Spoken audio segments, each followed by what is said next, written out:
learning. In the past 11 months, our children have been champions. They have made sacrifices. They've endured a lot of change and uncertainty. And so have their families and teachers and school staff. But we know that this has taken a toll on our children and our families. So my fellow pediatricians say they're seeing increases in behavioral problems, mental health issues, and even increases in substance abuse among their young patients. They're writing more prescriptions, such as antidepressants and stimulants, and that's just not a good direction for us to keep going. And we're also seeing a decline in academic performance. I know this has been hard on everyone. It has been a school year like no other. It's been hard on children, and it's been hard on our teachers. But we also know this plain fact: children learn better in classrooms, and that's where they need to be.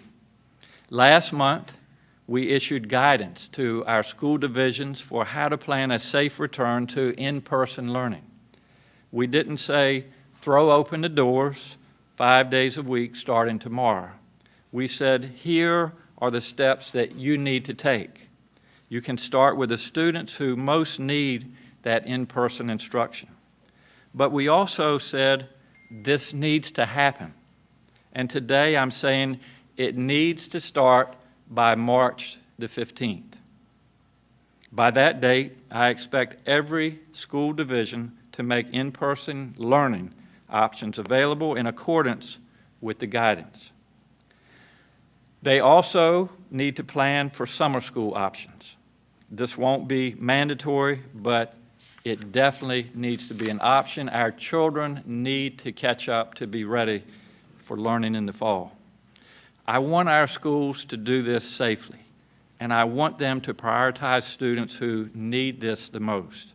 The guidance lays out the steps for schools to take and the safety precautions that make it possible. But it's time for this to happen. It's critical to prevent greater learning loss and to support our children's health and well-being. The CDC, which updated its guidance last week, say it's possible to do this safely. Dr. Fauci has said it's possible to do this safely. President Biden has said it's possible to do this safely, and we will do it safely. And the experience of school divisions across the state shows us that it's possible to have in-person learning safely. Daycare centers and early childhood educators have demonstrated this throughout the year. We know the right things to do, requiring masks, keeping desks further apart, and more. We have prioritized vaccinating our teachers. We have given school divisions the funding that they need for safety measures. In-person learning won't look the same for every school division, and it won't look the same as school did a year ago before this pandemic began. But we need to make a start. We can do this, and we must do this. I want to take this opportunity to really thank our teachers who have been heroes throughout this time.